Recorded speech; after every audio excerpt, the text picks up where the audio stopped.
A las 8:45 queremos conversar en torno a esa resolución de la más reciente edición del Foro de Sao Paulo que se desarrolló en San Salvador. El foro reúne a los partidos y movimientos de izquierda de América Latina, y Guatemala tiene representantes en ese foro. Y en ese documento se expresó cierta crítica hacia la CICIG como instrumento imperialista, si bien también fue valorada su participación para fortalecer el sistema de justicia en Guatemala. Para tratar este tema hemos invitado a Juan Ramón Ruiz, quien es miembro del secretariado de URNG, Alejandra Cabrera, quien es secretaria metropolitana de Convergencia, dos agrupaciones ambas colocadas en la izquierda del cuadrante guatemalteco. E invitamos también a María del Carmen Aceña, quien usted la conoce como exministra de Educación, investigadora del CIEN. A los tres, bienvenidos. Gracias por acompañarnos. Buenas noches. Juan Ramón, yo estaba leyendo el documento base que iba a ser discutido y no había ninguna mención a la CICIG. ¿Quién fue el que propuso esa inclusión? Bueno, muy buenas noches, muchas gracias por la oportunidad. En efecto, en el documento base, que lleva todo un proceso preparatorio, participativo, que abarca 3-4 meses previos a la realización de cada encuentro del Foro de Sao Paulo, no había ninguna mención sobre la Comisión Internacional contra la Impunidad en Guatemala. Esto surge seguramente luego a partir de algunas discusiones que se suscitan en el área mesoamericana.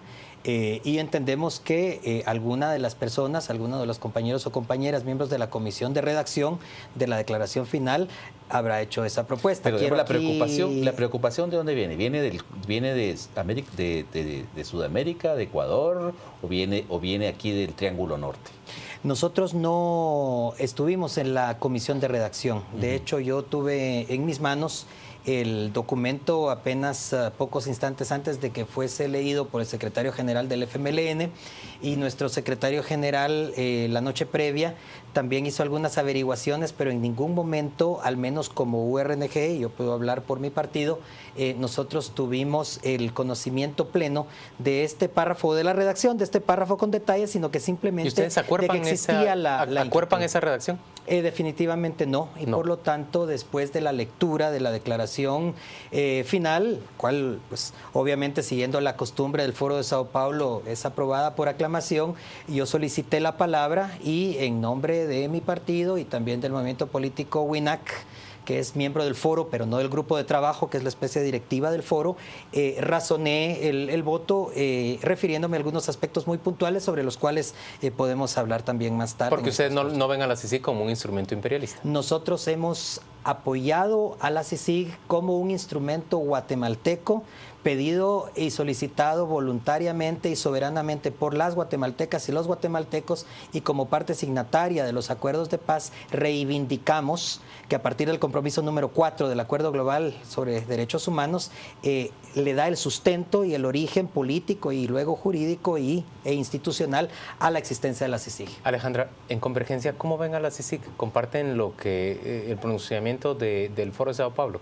Buenas noches a todas y a todos. Muchas gracias por la invitación.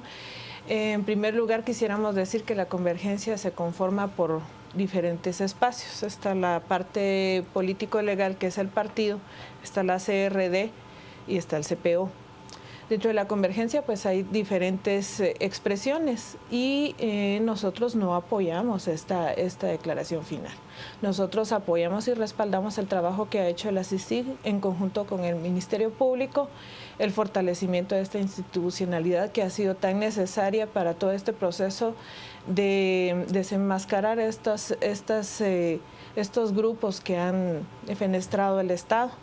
Es necesario. Le apostamos a la lucha contra la corrupción y pues es un debate y una discusión que debemos tener a lo interno de las organizaciones que formamos parte de la Convergencia, y vemos con preocupación esta situación que se da y que además se publica de esta manera en contra de este esfuerzo que es tan necesario para el país, y como bien dijo ya Juan Ramón, es derivado de una solicitud expresa de los movimientos, las organizaciones y la población en el marco de la firma de los acuerdos de paz, que a 20 años sigue siendo sumamente vigente esa lucha en contra de la corrupción, por la transparencia, por hacer política de una manera diferente. Y no cooptar el Estado y no llegar a estos espacios de poder para abastecerse de manera personal, individual o hacia esos grupos, sino realmente generar políticas de Estado que favorezcan a la mayoría de la población, en donde se incluyan jóvenes, mujeres, pueblos, organizaciones y movimientos. María del Carmen, tú que estás aquí como observadora fuera de todo este relajo de izquierdas, ¿qué impresión te causa esa declaración? Pues yo considero que es un momento duro para las izquierdas del continente. Creo que tuvieron muchos éxitos en los últimos 10, 15 años, pero ahorita estamos viendo que realmente su modelo no funcionó. Y creo que sí hay un poco de temor respecto a lo que puede pasar, por ejemplo, en Nicaragua o en El Salvador, de que haya una iniciativa de tener una CICIG en estos países. De hecho, pues el párrafo dice: la izquierda impulsa la transparencia, la honradez y el uso y manejo de recursos públicos. De hecho, la CICIG acá, cuando se hizo su redacción, era más para ver el tema de los grupos paralelos y las mafias, ¿verdad? No tiene que ver con el tema de la transparencia y el uso de los recursos. Eso ¿verdad? Es más del Open Government.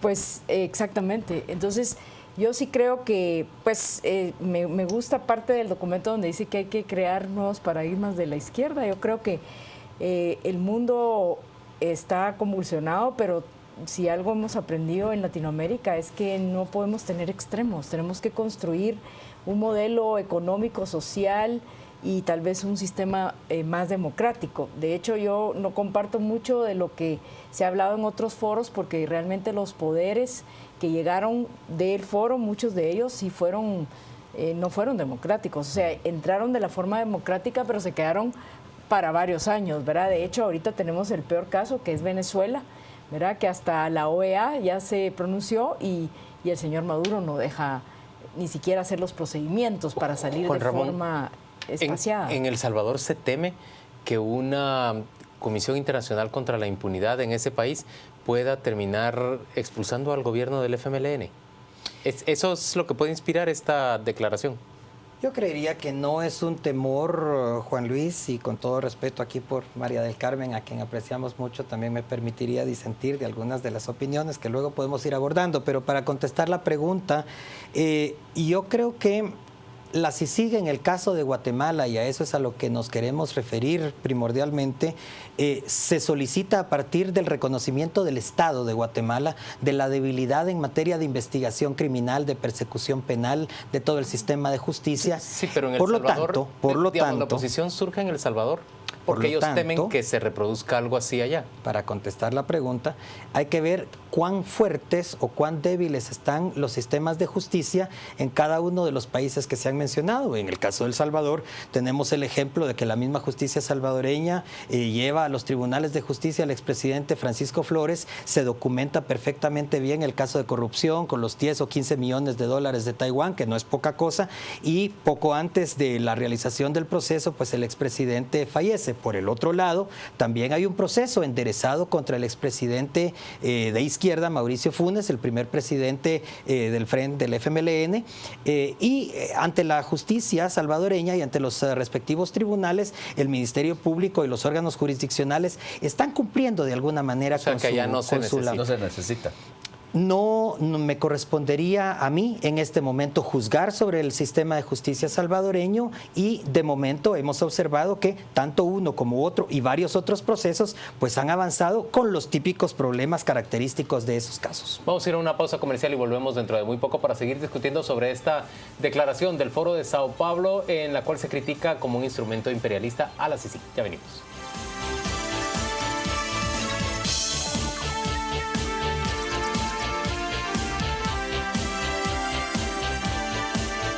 Estamos de vuelta a las 8:45 en este día miércoles. Rocío nos cuenta qué se comenta en redes sociales sobre el tema de la declaración del Foro de Sao Paulo. Juan Luis, ya lo sabe, en Facebook y en Twitter nos encuentra como Canal Antigua. Esperamos sus comentarios a través de nuestras redes sociales. Vamos a comenzar con la lectura de las opiniones. Mario nos dice: la SAT investiga a empresas, la CICIG a corruptos, y a la izquierda, ¿quién? ¿Será el miedo? Álvaro Góngora, mi partido dice, es la frase que demuestra por qué la izquierda nunca avanza en Guatemala. Es triste. Janet Asensio, la izquierda guatemalteca respalda las luchas del pueblo en contra de la impunidad. Juan Pablo Milla, en San Salvador el caso del Francisco Flores nunca se pudo documentar, más bien van más avanzado en el juicio. M. Fuentes, le agradecemos por su participación a través de nuestras redes sociales. Regresamos con ustedes, Juan Luis. Don Gustavo Berganza tiene una pregunta para Alejandra, ¿verdad, Gustavo? Sí, Alejandra.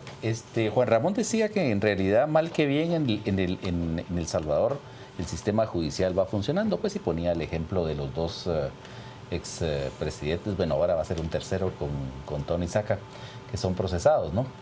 Pero, ¿qué pasa en Nicaragua? En Nicaragua realmente no hay un poder judicial independiente. Es decir, prácticamente lo que hemos visto de Ortega es que ha ido avanzando en su consolidación de su mandato y prácticamente retorciendo interpretación de la Constitución sandinista. ¿Haría falta una CICIG en ese país?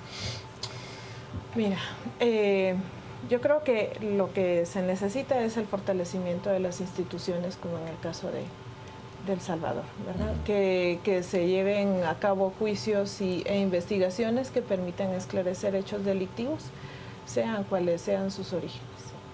Pero, ¿puede hacerse eso en un régimen como el nicaragüense, en donde el poder de Ortega pareciera absoluto y total? Es que controla hasta el sistema electoral, hasta el tribunal electoral. Mira, ¿qué opción real tiene ahí una población? Pues eso, ¿verdad? El fortalecimiento de su participación ciudadana y en ese sentido, pues poner sobre la mesa qué acciones se necesitan, ¿verdad? Visibilizarlas. María del Carmen, instrumentos internacionales como una comisión contra la impunidad integrada a partir de la Organización de Naciones Unidas, ¿puede ser útil en otros países de América Central? Yo creo que esa es única y aquí en Guatemala y realmente no funcionaba al principio, ¿verdad? También nosotros hablamos de instituciones, pero podemos ver que tuvimos 3 comisionados, ¿verdad? Y es hasta este comisionado que realmente empieza a trabajar el sistema, ¿verdad? Yo considero que sí, los propios países debieran de crear sus sistemas. Creo que sí son nefastos estos sistemas donde realmente hay gente autoritaria, como el caso de Nicaragua, lo que tenemos en Venezuela. Yo creo que es horrendo. Creo que las ideologías deben de competir en iguales condiciones, ¿verdad? Si uno tiene un modelo económico de una forma y el otro, pues lo que debemos de respetar es la democracia. Pero lo que hemos visto en los últimos años es que a través de la democracia se compusieron instituciones para llegar a tener plenos poderes y no tener nuestras repúblicas, que al final nuestras repúblicas son todavía un poquito flojas, pero ahí están los equilibrios de los poderes, ¿verdad? Entonces, yo creo que la lección aprendida acá es no le demos el poder a nadie de un solo, porque al final eso no nos trae cosas buenas y creo que sí hay que ponerle mucha atención a lo que está pasando en Nicaragua. Yo creo que Cuba es un ejemplo, tiene 50 años de tener el mismo gobierno, o sea, es el siglo XXI, necesitamos democracia, necesitamos tal vez rediseñar nuestras democracias en el siglo XXI, pero al final creo que sí, este pronunciamiento es un miedo latente, creo, especialmente de El Salvador y de Nicaragua, que creo que posiblemente puede llegar. Y una pregunta, pero ese miedo, ¿no lo empezamos a escuchar también de muchos grupos empresariales en Guatemala que hablan de que la CICIG está realmente rompiendo con un esquema que está yendo demasiado allá y está afectando incluso nuestra economía? Yo creo que teníamos una cultura bien corrupta en Guatemala, ¿verdad? Y de repente queremos tener un comportamiento correcto, ¿verdad? Y eso es lo difícil que está pasando ahorita en Guatemala, ¿verdad? Es importante que hagamos una reflexión y que hagamos las cosas correctas a futuro y conforme la ley, ¿verdad? Y creo que Latinoamérica es una región de mucho potencial, pero el Triángulo Norte y Nicaragua se convirtieron en una amenaza para Estados Unidos porque por ahí pasa la droga, ¿verdad? Entonces, tenemos migrantes, tenemos droga, especialmente los migrantes de estos 3 países, y los Estados Unidos, pues, realmente no quieren eso, ¿verdad? Y nosotros como países tampoco. Entonces creo que tenemos que hacer alianzas estratégicas sin perder nuestra nacionalidad, pero también pidamos ayuda cuando la necesitemos, ¿verdad? Ahora, Juan Ramón, es evidente que en este momento la izquierda está pasando por un periodo, llamémoslo eufemísticamente, de transición en América Latina. Es decir, vemos el caso de Argentina con Macri, que desplazó al peronismo de Kirchner. Vamos a ver el caso de Ecuador, en donde ya Correa no se va a reelegir y probablemente no haya nadie de su partido que lo pueda sustituir y pueda hacer esa gran coalición para unir las diversas regiones de Ecuador y lograr gobernar ese país. Vemos el problema, la gran fractura que está en los poderes en Venezuela entre el legislativo y el ejecutivo. Vemos que también en Bolivia hay problemas con Evo Morales. Es decir, ¿cuál es el panorama para la izquierda latinoamericana en este contexto? Nosotros creemos, y además se ha debatido bastante en espacios como los que brinda el Foro de Sao Paulo, con respecto a estos fenómenos que mencionas.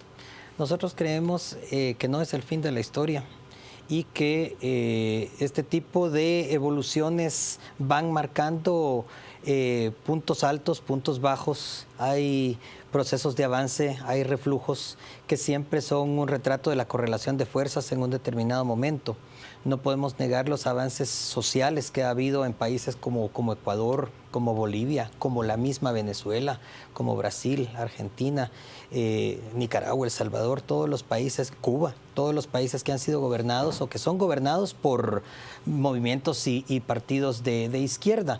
Vemos que también hay intereses económicos y geopolíticos que están en disputa. No puede negarse la importancia de la franja petrolera del Orinoco, por ejemplo, en el caso venezolano, todos los recursos naturales en el caso brasileño, y a eso obedece también ese estira y encoge de fuerzas políticas que generan eventos como el golpe de Estado contra la presidenta Dilma en Brasil, por ejemplo, que dicho sea de paso esperamos que pueda revertirse. En todo caso, en el caso ecuatoriano, el presidente Correa ya no va porque la Constitución se lo prohíbe. Profundamente corrupto.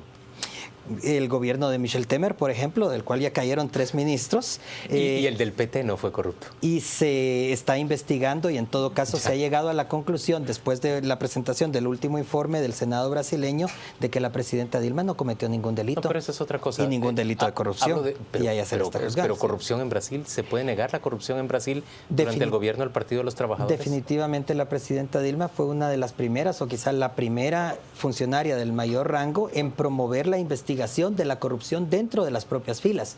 Y ahí en ese sentido, permítanme ser muy enfático, nosotros somos de la opinión, lo digo como partido y como movimientos, que la corrupción debe ser combatida venga de donde venga. Y estamos conscientes que todo un sistema, digamos, de explotación, de opresión y de discriminación ha sido el que ha generado en buena medida la corrupción, pero sin embargo, eso no quiere decir que no se deba de reconocer la corrupción, aún en las propias filas, si es que la hubiera, e investigar también esos casos. Yo creo que el caso de la presidenta Dilma Rousseff en Brasil, con todas las capturas y procesos que han sido posibilitados o que no han sido obstruidos por el Ejecutivo, han permitido que el sistema judicial brasileño funcione. Alejandra, la corrupción brasileña se ha trasladado incluso a Guatemala. Hay evidencia de pagos de empresas brasileñas durante el gobierno del PT a guatemaltecos para garantizar su participación en el sistema de construcción de obra pública. ¿Cómo lo ven ustedes? Que ahí es donde necesitamos las acciones y el fortalecimiento de la institucionalidad del Ministerio Público y de la CICIG para generar esas investigaciones y que se esclarezca, ¿verdad? Señores, gracias a los tres por acompañarnos hoy a las 8:45.